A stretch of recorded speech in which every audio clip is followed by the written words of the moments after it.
Hi guys, I'm Kat, and I'm going to be discussing the poisoning of the well fallacy and some of the potential impacts that it can have and some of the consequences that go along with it. I will also provide some background information on the origins and define what it is, but it's really important to get into the consequences of it. So imagine if before you watched my speech, our professor told all of you not to listen to a word I said, don't trust anything I said, that I'm a liar or I'm a mean person. How would that make you feel watching the rest of my speech? What would your perception of me be? And how would that further influence your perception of me down the road, say if we were to meet in person, such as in a future class or something? It's really important to understand how these logical fallacies, such as poisoning the well, are present in our everyday lives and how they can impact how we think about other people, how we feel towards other people, and understanding this can also help us think more critically and be able to analyze speeches or certain rhetoric that we might hear in media, online, on TV, or just anything in general with other people. So, this fallacy can really alter public perception of someone without merit, and it can lead to significant influences on society as well as individuals. So, I will define what it is and give some historical context, and then we can go over some current examples of this fallacy and then the potential impacts and consequences of poisoning the well that will have on individual people, society, and all society as a whole or specific groups in general. So, to define it, it's a fallacy that refers to a preemptive attack on another person, usually regarding their character or personality traits, something that paints them in a negative light with the aim to discredit them and prime an audience to have biases towards them and think bad things about them or think they're not credible or liars or something else that really focuses on more trivial traits than an actual argument. So it comes from well poisoning, which is used in ancient war times as a tactic to weaken an enemy, which is when people actually poisoned a water source, such as a well, like the drinking water, that would then weaken the enemy. But it also had uses during the 14th century bubonic plague era, which was used then to accuse Jewish people of spreading diseases through the drinking water and accuse Jewish people of being diseased and having bacteria that was spreading this bubonic plague, which really had a lot of negative thoughts surrounding it and Jewish people, and it actually gave the public a very negative view towards Jewish people, which resulted in thousands of innocent Jewish people being murdered because of this. And while the origins of this happened centuries ago, it actually is more present than you would think in today's society. Such like the accusations made against Jewish people in the 14th century. At the start of the pandemic, there was a lot of negative talk surrounding Asian Americans and being responsible for COVID, and which instigated a lot of hateful attacks on people who were Asian American or Chinese or some Asian ethnicity. It was referred to as the China virus or the Chinese virus, and that was referred to on live television as the Chinese virus. And later that day, there were several Asian American women shot in Georgia, as well as many other attacks around the country of people. So that's one example of how it is used today. It also happens a lot during presidential campaigns, and the focus becomes more on discrediting an opponent rather than the argument at hand. And a candidate might use personal attacks against their opponent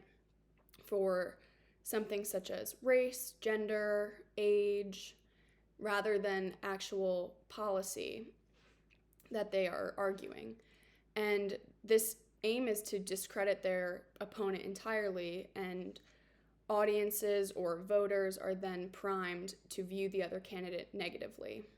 So, in the current political landscape, I'm sure we can see this happening where a candidate attacks their opponent based on their age or race or other characteristics that are irrelevant from the political policies. And using certain words like dumb or idiot or old really just prime an audience with a prejudice towards that person.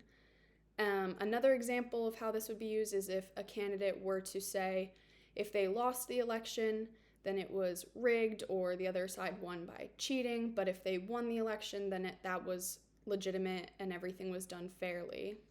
So these examples kind of demonstrate how this fallacy can undermine an opponent and shape the public's view of them before they're even able to make their argument, which is usually how it works, is that they are primed without the candidate present and without them being able to defend themselves. So this can have a lot of significant impacts for everyone involved, as well as just impact the quality of discourse or debate when it comes to political topics. So some of the harmful impacts of this are creating bias and prejudice, and it's really just a distraction from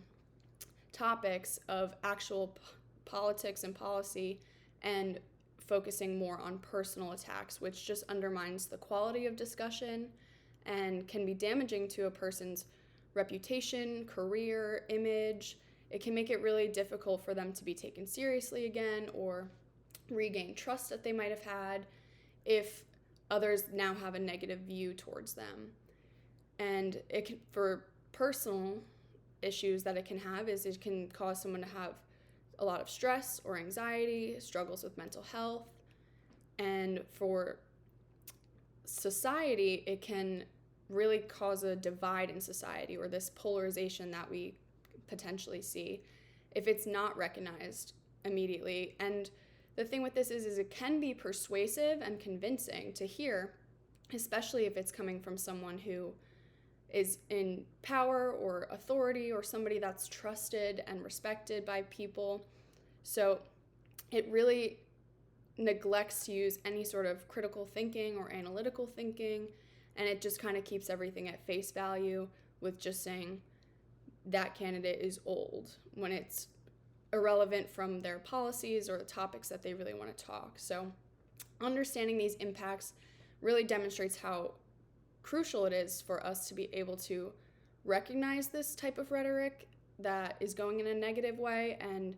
then we can avoid making presumptions about someone based on one person's opinion of that person. So